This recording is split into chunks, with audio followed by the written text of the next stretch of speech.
Hello, everybody. Welcome back to another episode of the Nine Hole Podcast with David and Ian. David, what is going on, brother? Hi, good to see you. It's been a Good to minute. see you. I know, man. What's been going on, dude? Just like we've stated before, busy lives, new job, got some big things going out there right now, and yeah, never seem to be caught up. I couldn't wait to get older, and now I just want to be a kid. No kidding, dude. Grinding. I love that. Did you watch any football this weekend? Did you see anything that was any of the top headlines? Anything that was going on? I stayed up to watch UW, University of Washington. They got some big time guys on there. They were They're playing nasty, Cal. huh? Yeah, and it was like 14-0, like 30 minutes into the game, and the offense hadn't even been on the field. So I kind of liked Ooh, watching that. It was late. I watched Colorado a little bit. I was watching Uh, that, dude. I was yeah, watching that. they got a big ass following right now, and I feel bad for some of those kids though, man. They're kids, Like they might not Little, be. They might not be how are they up to prepared for the that? hype. Yeah. Any way, shape, or form? So he's obviously recruiting the best talent now. He's getting the best talent. The people that he brought over were transfers from his D1 AA school, right? Yeah, So are the Jack State, majority of what'd you say? Jacksonville State, or whatever. Right? Okay, so the majority of his players are they transfers over, right? They're D1 AA players that he attracted. Obviously Yeah, they're well, top tier talent, but you know, their running back is actually from Wichita area. He's pretty big time. He's a freshman, I believe. sick. Edwards. Yeah, Okay. he's doing big things. But I mean, again, these kids have never like going to play in like an Oregon or USC this coming weekend. Like that's way different. Yeah, dude.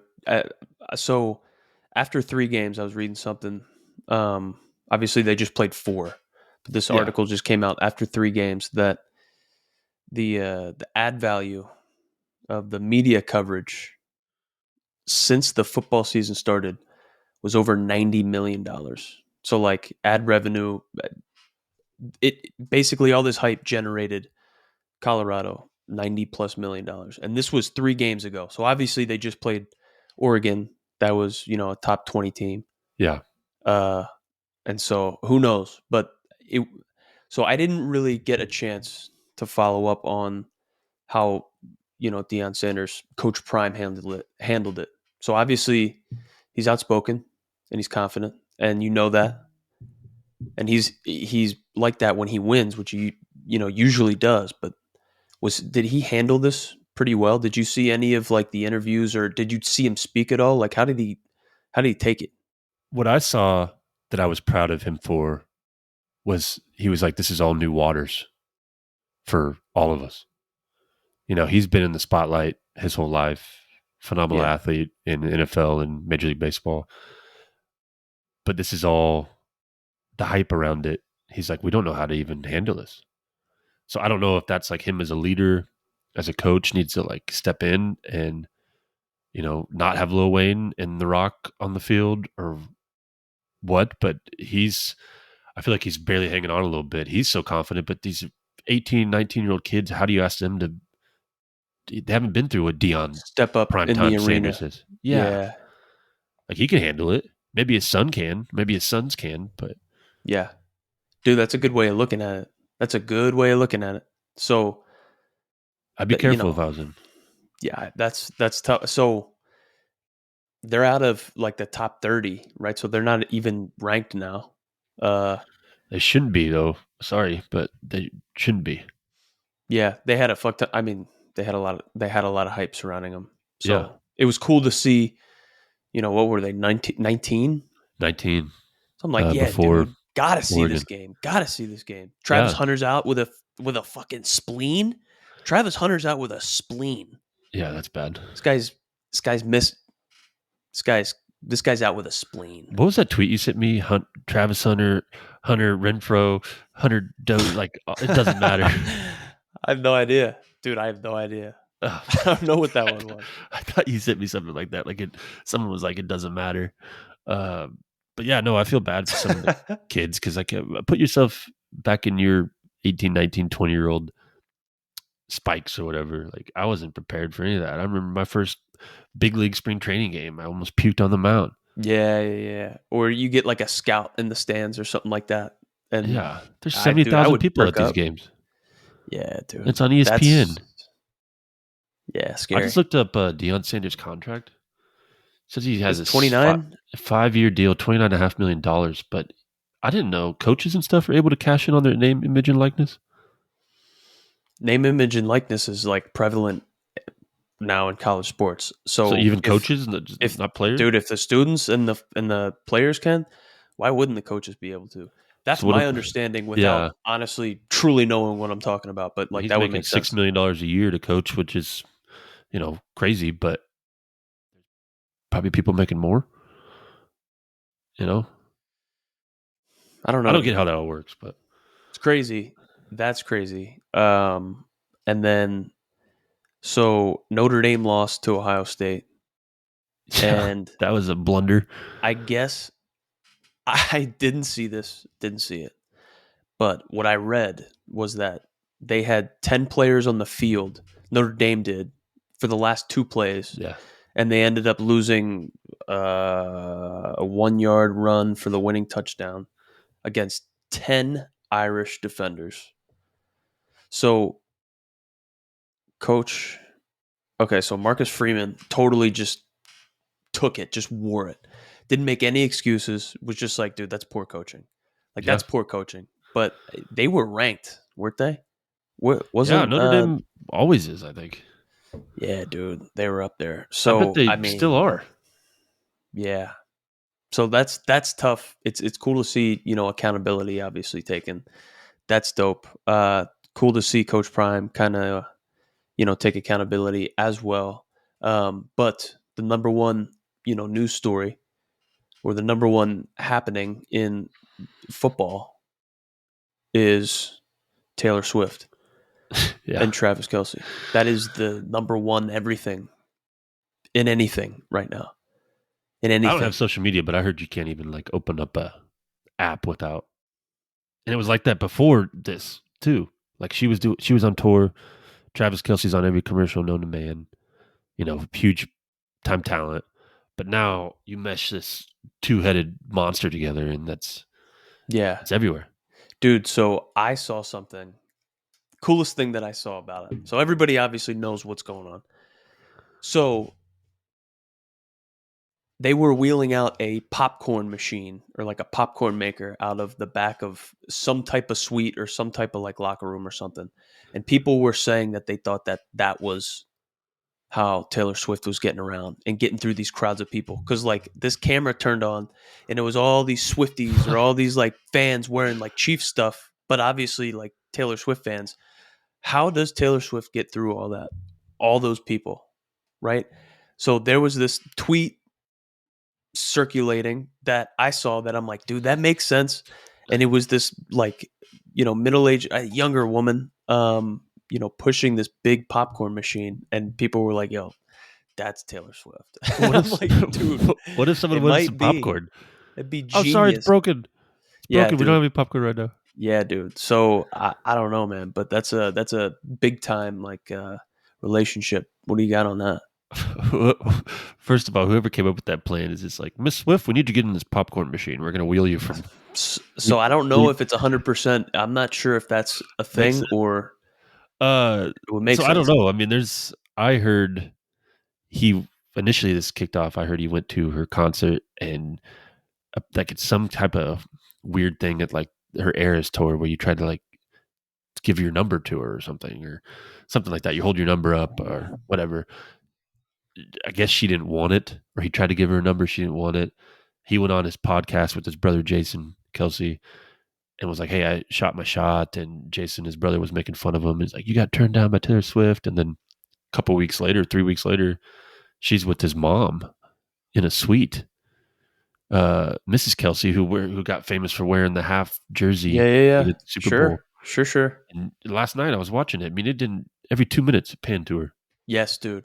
So that's what the reporters are saying. So like in the morning news this morning, you know, you've seen the highlights and they're counting how many times they're like referencing Taylor Swift, how many times they're fucking panning to her, on the camera, Yeah. you know, And I like texted you it. this earlier. There's no such thing as bad press. Like, I mean, it sounds horrible, but it's murder, alcoholic, drunken, disorderly contact or something. Like, your name gets out there. It could be beneficially, good for your brand. So I don't know if these two major superstars joined forces. He sent her a DM or got her number or something, was texting. He's like, hey, come to one game. Let's see how the world reacts. Not asking anything crazy. Or they could be dating, but you watch them walk out together and she waves and stuff, but they're not holding hands. I mean, I Yeah. sound like I'm on TMZ right now or something, but They weren't holding hands. yeah, I don't know. I don't. I think it's like some stunt. But Sterile. girls love him. She's hot, dude. He's She's just kind of hot. turned into a little sellout a little bit to me. Yeah. And I'm from Wichita. I mean, there's tons of Chiefs fans here. Kansas City's 3 hours from here. I think he's a good talent. I think Mahomes is maybe the best ever, will end up being the best ever, and what he can make people look like is special. But he gets open, he blocks. He's just gonna let you know he did. Yeah. I get it. I was reading something. I think Patrick Mahomes' brother was trying to take selfies with Taylor Swift from the suite over. That kid's a Something like loser. that. Kid's a piece of shit. I'm sorry. I love it. Yeah, I I'm love it. just gonna be honest about that. That'd be hard. Yeah. I get it. I get it, You dude. see, Mahomes did a little interview with Derek Jeter before that No. game. No. Yeah, he walked the field with Jeter. I don't know. Jeter's doing some new thing. By the way, speaking, that guy had the life Hall of Famer, Guy's supermodel always got something wife, going on. 3 daughters, Jeep commercials, whatever. But he walked with Mahomes, and I think Derek Jeter played against Mahomes' dad in baseball. Maybe were teammates briefly. Um, but Mahomes was saying how he always thought that he'd be a baseball player, and they put up like a clip of Derek Jeter doing these like crazy throws like he does, and he's like, dude, that's what I'm trying to emulate. All that stuff. And Jeter was like, so I'm the reason for your success. Like, it was kind of cool to watch him Really? kind of banter. Yeah. I like that. And then Jeter made him admit that baseball was the hardest sport to play. And Mahomes is like, yeah, yeah. It's Dude, kind I of cool. saw a thing that Deion Sanders said that too on an interview, right? Yeah. Mahomes said he's like hitting a baseball, a 95-mile-an-hour baseball with a round bat, round ball. He's like, that's the hardest thing in sports. I agree with it. I love it. I love it. Dude, I've also never played anything else. I got a hit off 102 miles an hour one time. Who was that? What was that guy's name? Hunter Green. Hunter Green. That's That a big fucking time name that, now. that weirdo from the Reds, bro, throws 105. He's huge. Yeah. Yeah, yeah, yeah. There was a kid. There was two guys, not a kid, but there was two guys in AAA in 2018, I believe, that were throwing 102. One was with the Padres, and he was just a tiny little stocky guy. Remember that? Oh, yeah, yeah, yeah. Stock was his name. Yeah, Robert his name's Stock. Stock. Yeah, he Yeah. Dude, I threw played 100 with miles him an in hour. 21. Yeah, Yes. Still does. he had no idea where it was going. No, dude. It was impressive, though. I was like, how does that guy produce Yes. that arm? Yes. Yes. Yeah, dude. He's a trip, man. He's a good dude. He's worked. actually he's a good dude, man. He works hard. I know he's like kind of like the guru now, or he was at like the analytical stuff. A lot of players Okay. were Dude, coming to him. he's brilliant. He is fucking brilliant. Yeah, Just talking to the dude. Like, he's really smart. Really smart. Really yeah. smart. I was up in the booth, and we had like the TrackMan stuff and all that, and we got to see his numbers, and I was like, what the? How? I don't know, man. He's Yeah, it was he's a impressive. talent. It was Yeah. I wonder impressive. what he's doing now. Probably Yeah. working at Driveline or something. He's not playing. I don't know. Big time All arm. right. Well, I guess, switching over to baseball, dude. I I saw guess. Shohei Ohtani had his surgery. Yeah. So they said that he had this surgery on his elbow. They didn't disclose, or they didn't say what surgery it was. From what I was reading, dude, which is kind of weird. But they said that the hope was that he'll be back in 2024 to hit, in 2025 to pitch. pitch. Yeah, Yeah, so there is some articles. I probably just sent you like a generic one, but there is some articles out there that go over the actual specific details of the surgery, and they're saying this is innovative surgery, but that type of case has been around for a while now. Um, and just to hit on it, kind of quick, I worked right when I got done with baseball with the Rockies. I took a job as a medical device sales representative with that company that put that product in Otani. So the doctor did it was Dr. Neil Elatrosh, and he is most guys in our age know of Andrews. Like if you had anything wrong with your knee or your shoulder, or your elbow, you're like, dude, I yeah, want to go he's see prime time. Andrews in Alabama. I got to go see Andrews. Elatrosh is becoming that. He's in LA. He's a consultant for Arthrex, which is this major orthopedic medical device company. They're huge, but they did a thing called an internal brace, and it's basically think of like an internal seatbelt. So when you put your seatbelt on you in your car, um, it's a construct to hold you in place so you don't crash or whatever. What Arthrex came up with, and Otani already had your typical UCL, ulnar collateral ligament reconstruction, done, where they drill bone tunnels and they loop a palmaris longus tendon. Like mine's actually gone right here. Yeah, mine's gone right here. They I took that got it, out. dude. Yeah, I have Oh, it. I used to have both, but now they took this one out. But they loop that in through bone tunnels and tie it down. Um, so that's still in there. That just failed. So with an internal brace, they have this stuff called suture tape, which imagine like this 1.3 to 1.5, I think it's 1.3 millimeter thick tape, and it's like collagen coated, so it helps um, with healing a lot faster. But then they can dunk that in with an anchor, which is a biocomposite material that's vented, that allows for bony ingrowth, and they still drill a hole. They take the tape and they can actually do a tensioning technique to make it as tight or as medium or as loose as possible.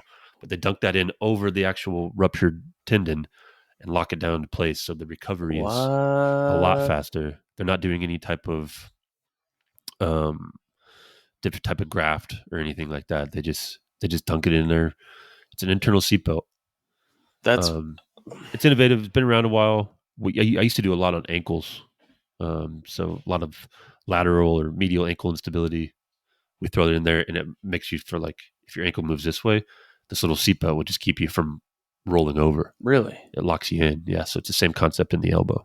So, what do you think this like the long term effects on Otani pitching or his I, elbow? Like, he'll what do you but got? 2025. I think sounds like that's a exaggerated timetable. Conservative?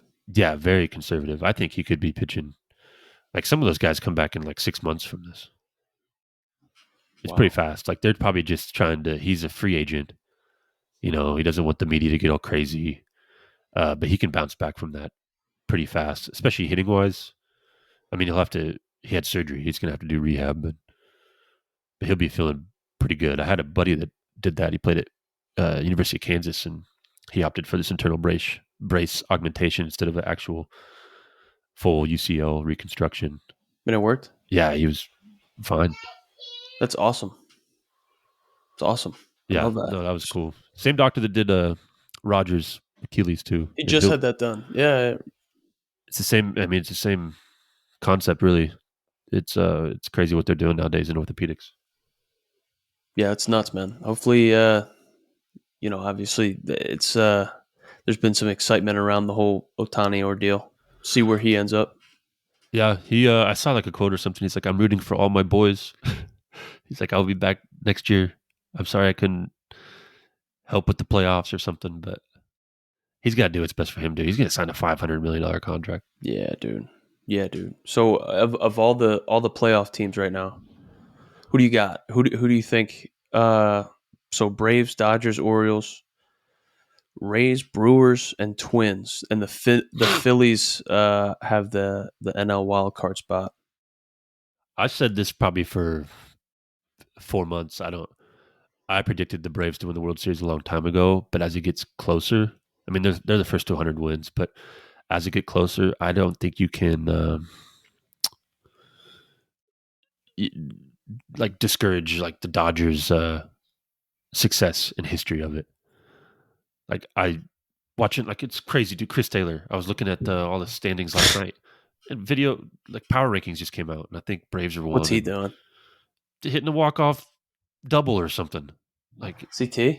yeah, it's crazy. I was on an article. I was gonna send it to you, but it's just a video of him. Power rankings. Where are we standing with 1 week to go? This is on the MLB app. Braves are number one. Dodgers are number two. And when you look at this, you scroll down to it, and it says Chris Taylor walk off single. Guy's a psycho. Yeah, right here. And we were, Oh, right there. he's doing Crazy, it, man. crazy big He's deal. doing it. I'm impressed with the Orioles, man. Yeah, yeah. So they were dumpy past couple of Yeah, years, right? horrible. Stinks. They were stinks the past couple of years, right? Yeah. You said you Now like the they're in it. Phillies, or is that just because of Yeah, Phillies, dude, Phillies. They got the wild card spot. The, that just came out? as it stands. Yeah, or who knows? Who knows? Could just be making it up, dude. But No, they do. They're leading it. so I got the Phillies, dude. They're I got the 87 and Phillies. 69. I'm proud of the Diamondbacks too, man. I've always kind of liked the Diamondbacks. A lot of time spent there. Um, Are they in Baltimore. it? No, they're 82 and 74. Okay, They're not right bad. there. There's like a 3 game in a wild card race right now. I don't think there's enough time for them, but they're 5 games behind the Phillies. Okay, okay. And then Well, the Rangers, I do think, are a powerhouse, and I think they could take off a little bit. yeah, dude. Rangers are sexy.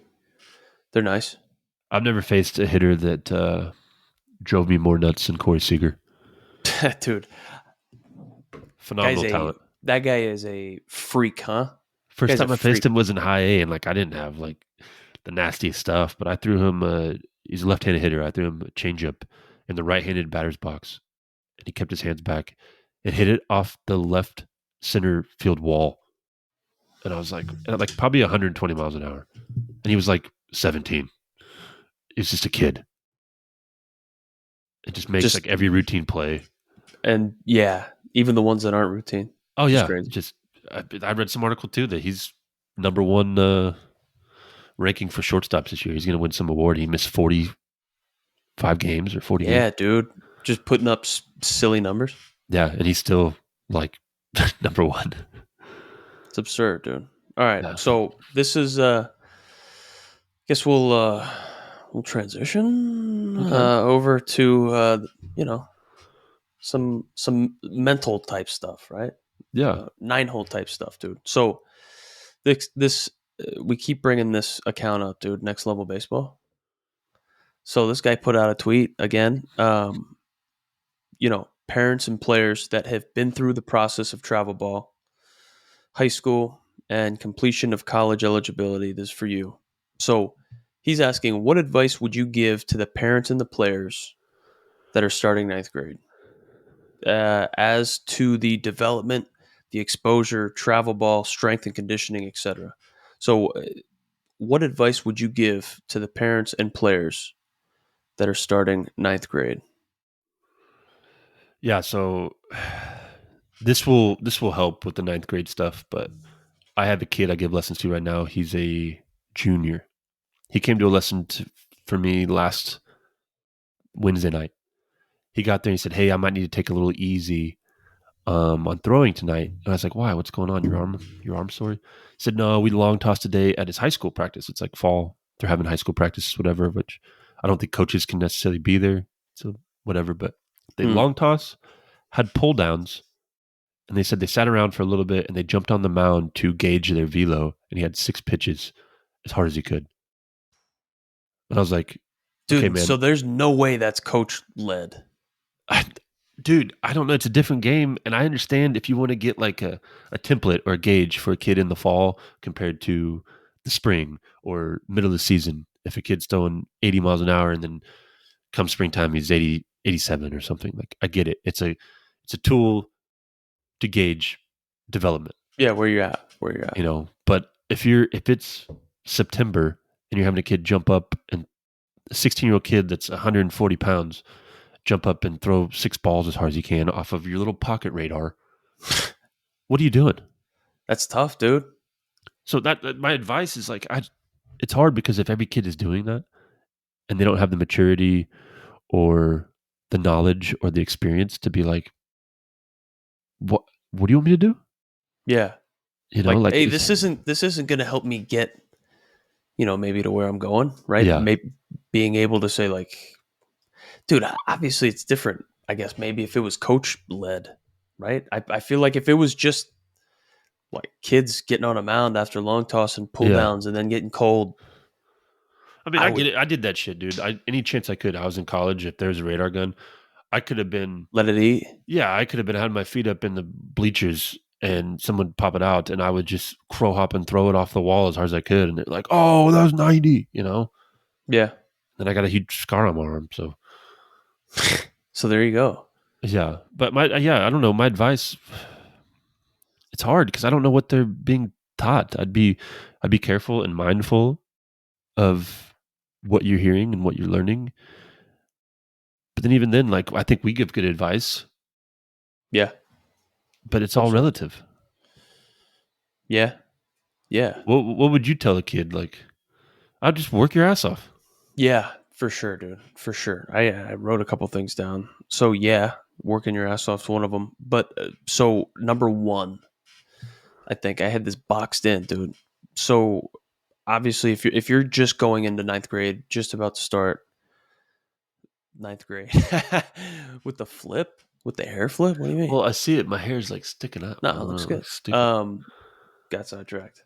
If you're Going just into ninth starting grade. out, Yeah. it's like I don't know, man. You find out what your body needs as it pertains to baseball. Like you find out what makes you sore, right? What kind of exertion you can put on your body, like running, or if Yeah. if long tossing makes you sore, and then you try to go out and you throw and your fucking elbow hurts. Like Yeah. now, Listen to that. hey, I'm not going to do that again. Or like, hey, I will make sure I will do something different next time.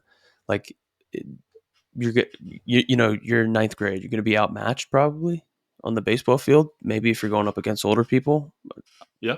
dude, it's either you win or you learn, right? In those situations, like you can, I don't know, every little thing is kind of like a learning point, dude. But your body is definitely, hopefully you figure it out, right? What makes you feel good, what doesn't make your arm feel good, what makes your swing feel good, like being able to maybe start writing that stuff down or like keeping Yeah. track of that stuff, dude. That would probably be big. That'd be That big. would probably be big for me. It's what I would do. It's what I did. I think there's a difference with like, again, it comes from that experience, but you need to be mentally tough and physically tough. And this is old school, but there's a difference between being hurt and being sore. Yeah. So if a kid is sore, they can still, the next day at catch, like scale it back a little bit. Don't go 100%. Yeah, you might have eyes on you and stuff, but go about your routine diligently. Maybe don't go as hard in this or that. And then when you feel fresh and good, like crank it up a little bit. But you're going to break down pretty quickly. And know your, like, be where you're, don't get above your skis. If you're a freshman coming in, have that mindset. I'm going to be on varsity. I'm going to make a team, whatever that is. But also realize you're a 14-year-old kid, Yeah. For like sure. have respect, be a fly on the wall, learn. I mean, that's the main thing. Don't go in there some arrogant asshole because some senior's going to put you down. Some coach is going to put you in your place. Like I told this, I did a camp for a whole team the other day, 12-year-old kids. And I've said this on here before, but I was like, be that kid that everyone says, why are you working so hard? Why are you going so hard in outfield drills? I love that. Why are you I taking love that. why are your hacks off the tee? We're taking 10 hacks here. Why are you so like orchestrated with, or why are you so like trying so Yeah. hard? Why are you taking it so serious? Yeah.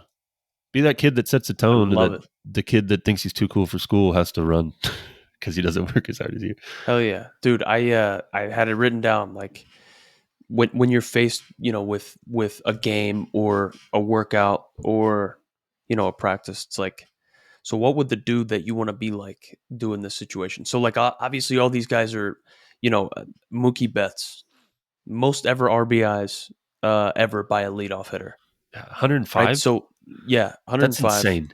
So like, you know, kids want to be like Mookie Betts, right? So like, what would maybe he do in this situation? Um, his teammate Jason Worth or Jason Hayward, excuse me, right? Yeah. Jason Hayward is his teammate, Dodgers. What would he do in this situation? Obviously, like I know firsthand that Jason Hayward is probably the hardest working. It's insane. I didn't Baseball know player that. ever. It's insane, dude. It's insane. I, Yeah, I it's love insane. hearing that. Uh, it's mind blowing. Anyway, but like you try to emulate that. Basically, it's like what would what He's would doing uh something right. what would Mookie? Yeah, Yeah. what would he do in this batting practice or like this game or I don't know, like making those right decisions. Basically choosing stuff that brings you closer to the your overall goal, what you're trying to accomplish, right? Yeah. I told the best. I think the best story I've told on here. Mike Trout on a backfield in spring training. No one's there. No one even, no media, nothing. They didn't know he was coming over. Hit a pop up off me to center field, and was on second base before the center fielder caught it. Mike Trout, the best player in the world, on a backfield in spring training. It's fire. He's made a team. He's he's solidified. And I was watching him the whole way, and I was just like, yes. I wish I would have gone up to him and been like, It's dude, I amazing. wish every kid Yeah, in the world could see that. that's great, dude. I love that. I mean, we say a lot of, I say a lot of cliche stuff on here, but A lot of cleat station stuff, dude. It's like, man, what are you going to do? Like, work, what would you do if no one was watching? yeah, I struggle with that. I'd be in the weight room if I had people motivating me, or, you and I were working out together, I'd work hard, and then, like, no one's around. I'd be like, shit, do I want to do that extra set? yeah, yeah, yeah. It's human, dude. Yeah, Yeah. Whatever it is to get over that hump. dude. I Find it. remember. I remember. So in 2020, when COVID shut everything down, so spring training was boop done, and then we were locked down in Arizona for everybody went home for a couple months, right? And then summer camp 2.0 started up again, right? And everybody went to their respective cities, right? So the Cubs players went to Chicago to participate in I summer remember camp that. 2.0. Yeah. But around this time, it was, between the time that spring training got stopped and by the time that, summer camp started up 2.0, it started getting hot in Arizona, right? And so we were hanging out, taking BP during the week when we could, and dude, it was getting hot. So everybody had started making the move towards Chicago for the, anticipation of the start Yeah. of summer camp 2.0. And I remember that it was like it was it was me and a bunch of the Cubs players that stayed behind, right? Schwarber was there, Happ was there, Almora was there, Hayward was there, and Kipnis was there. It was awesome. So I got to be amongst these guys and see how they went about their day, like how they were living and locked. It was great, man. I got to kind of like bond with them. But dude, I'll never forget it. Everybody was gone to go to the summer camp 2.0, and it's fucking like 105 degrees in Mesa, Arizona, where Yeah. the Cubs spring complex is, and Jason Hayward is on a backfield in pants and long sleeves doing fucking sprints just to make sure that he's ready for summer camp 2.0. I'll never forget, dude. It was so hot that they would just say, "Hey, like we can't hit today. There's no point in hitting today." The guy, the grounds crew, he doesn't even want to fuck the grass up. Yeah. Bringing the turtle out, and then, dude, we were flying through waters, dude. I showed up to throw, and then do whatever, and dude, Jason Hayward was out there before anybody else was there doing sprints in long pants and long sleeve shirt to like emulate, just to Yeah. just Like to he's like a real game. get ready, dude. And that's who he was, man. And he And had then 10 yeah, years in the big leagues at that yeah, time. Look at his career. Look at his nothing to prove. year right now. I remember I saw him pop up on, and I don't follow everything as well as I should, but he hit a bomb, and I was like, holy shit! Like He's killing it right now. he was huge when I was in college. Yeah, dude, he is the best. He's the best. We went to summer camp 2.0. Right, we're in Chicago. I got to go, Yeah, and we worked out with it was a pretty cool situation. There were a bunch of players there, and I remember I was working out with Jason Hayward. He had his own instructor, right, to kind of give us cardio and stuff, and I was doing these sprints with these guys, right, Rizzo, Hayward, Schwarber, Almore, those guys, and Kipnis, trying to keep up with them. Dude, I remember I threw up doing these nice. workouts with these guys, man. Like, just threw up, dude. It was embarrassing. It's embarrassing. And it was in Chicago. All these kids were like around the fence, like, oh, look at all these Cubs players, and then I'm like throwing up. I'm throwing up in the last set, dude. That's Doing what these people need to sprints. hear, though, man, because like these are big time names, and Hell yeah, if they're doing that stuff, but there's a lot of stories like the opposite, where so and so was, had such a great career, but that guy showed up and just played, yeah, But it is changing now with technology and strength coaches and the longevity of careers. You gotta put the work in. for sure, Someone for else will sure. misplay, or someone else will take your spot. 100%, dude. So it's there's all the swing mechanics now and launch angle and all the Yeah, yeah, blast motion, plyometrics, right? Saw tables, everything, and it's all about home runs, right? It's all about home runs. Like more strikeouts.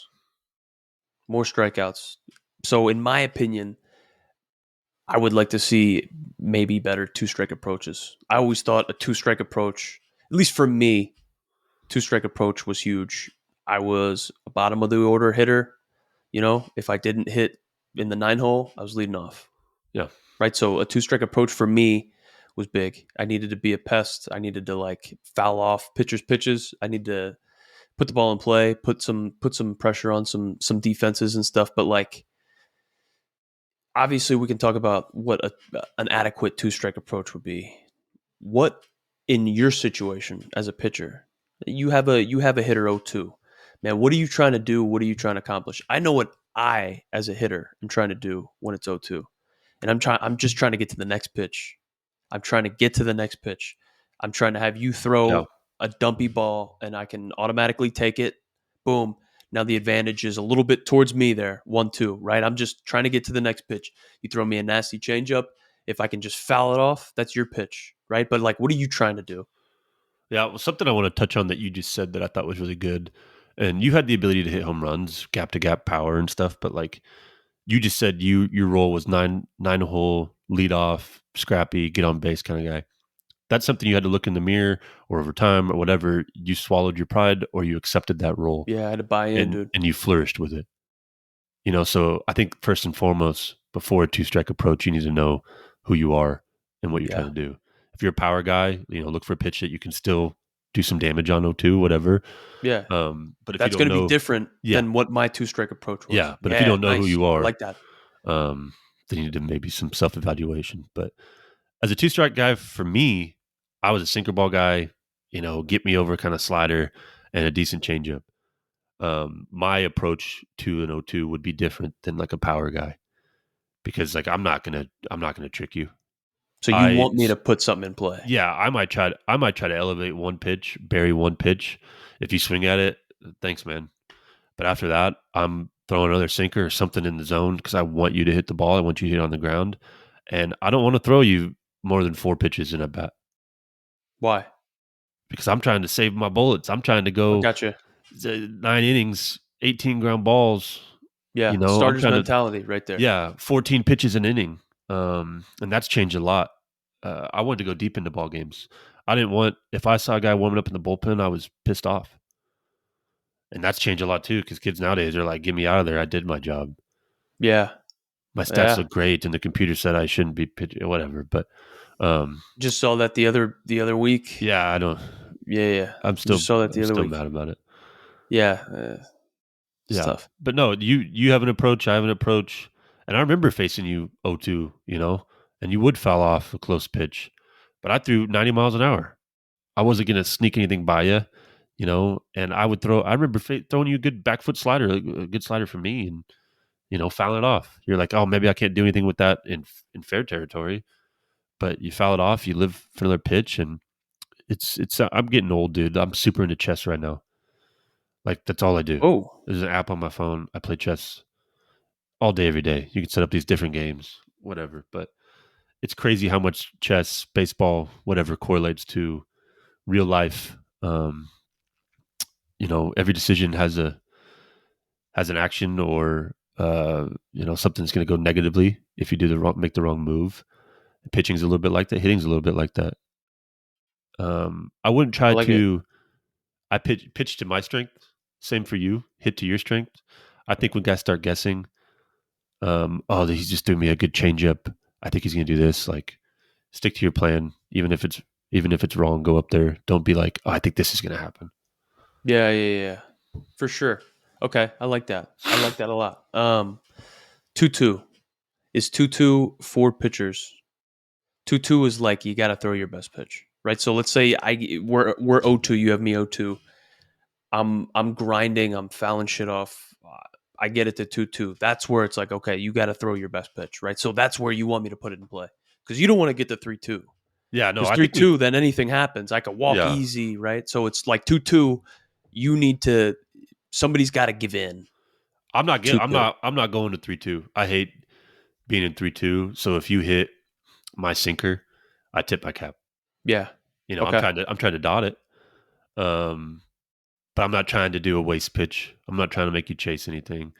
More balls are put in play. We've talked about that in a 2-2 count than either count by far. I mean, that's an action count. I preach that to all my kids I give lessons to. Hey, 2-2 count, action count, and they'll skip one off the ground. I'm like, that's a ball out of your hand. That's not fooling anyone. That's And right, dude. yeah, I mean, you That's gotta right. you gotta be competitive and be like, here it is, man. I'm tired of toying with you. I've thrown you 4 or 5 pitches, whatever that is. If you fouled off, it's a 2-2 count. Like, and that mindset right there, I think helps more than anything. Like strikeouts are sweet, but they happen from executing pitches. Yeah.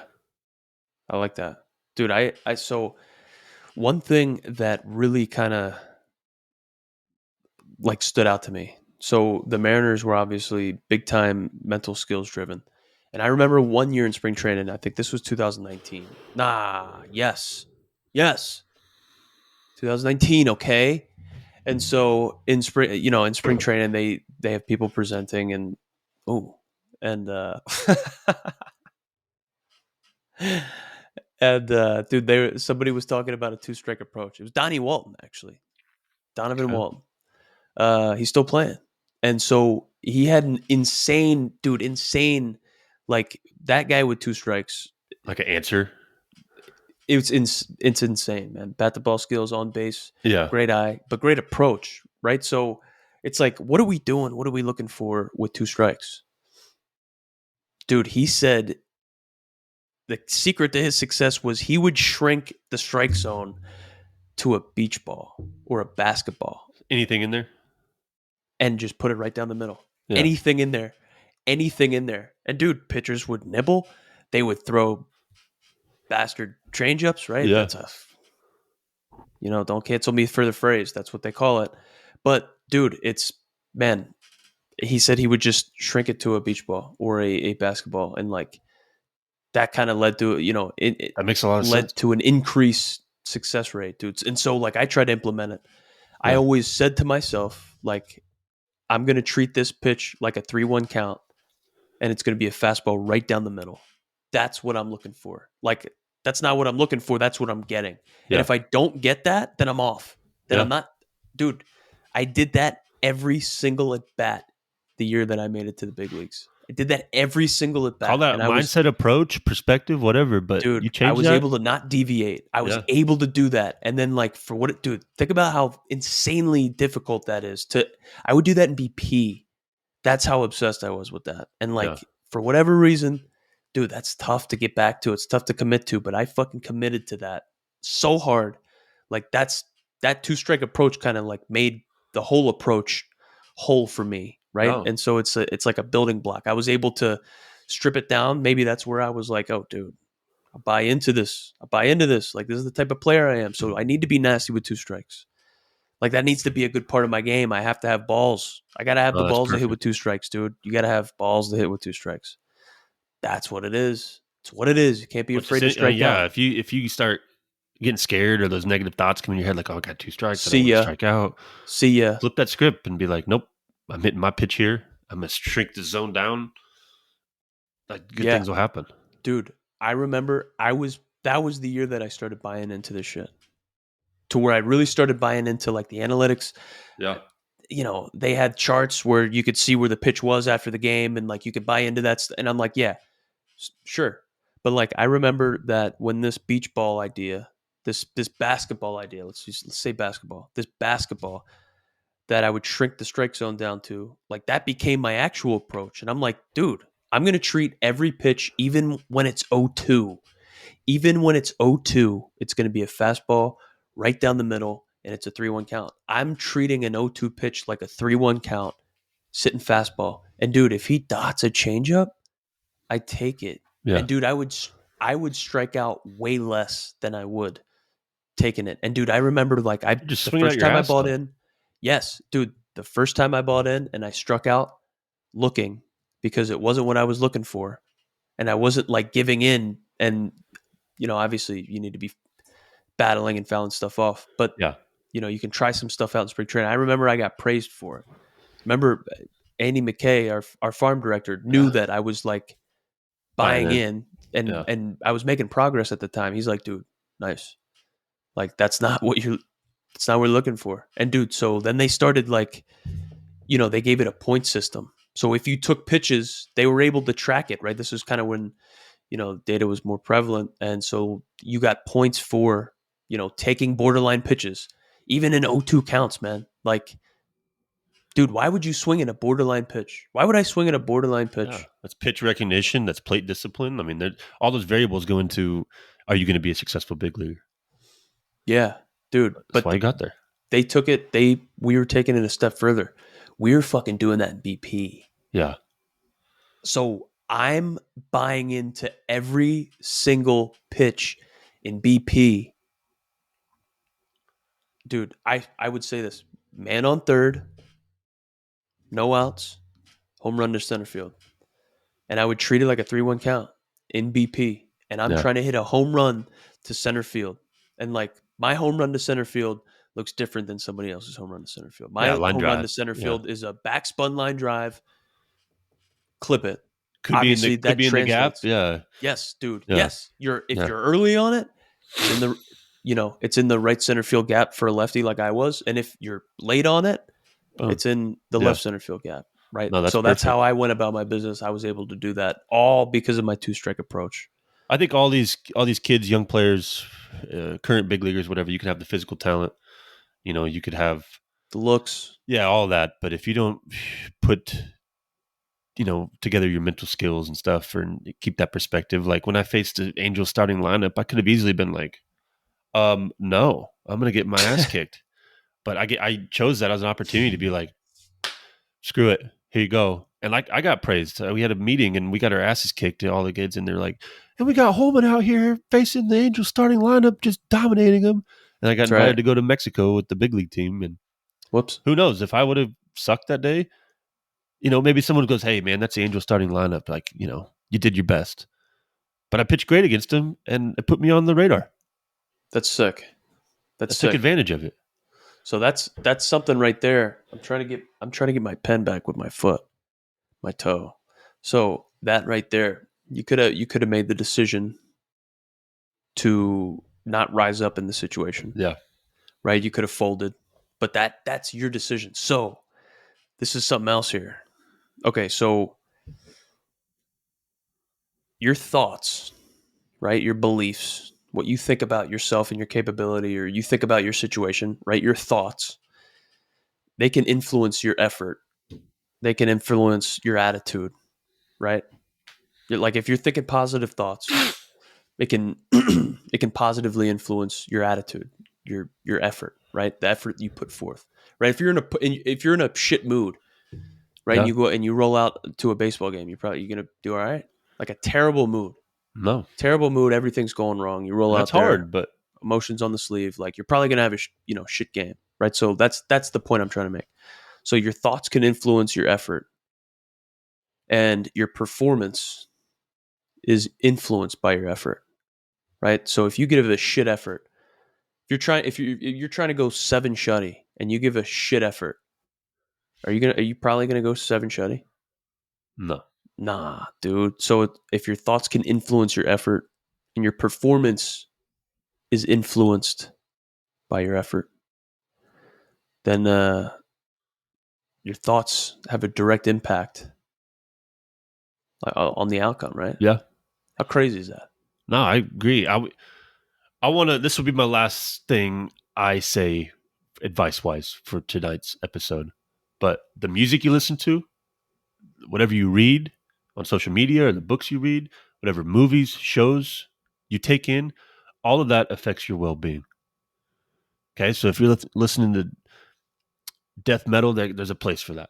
Maybe it pumps you up. But if you're just listening to negative stuff, putting self doubt in your brain, all that, I challenge any high school kid that ever listens to this to come up with some affirmations for this upcoming season.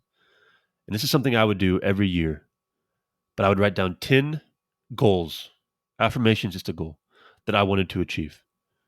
Number one could be make varsity.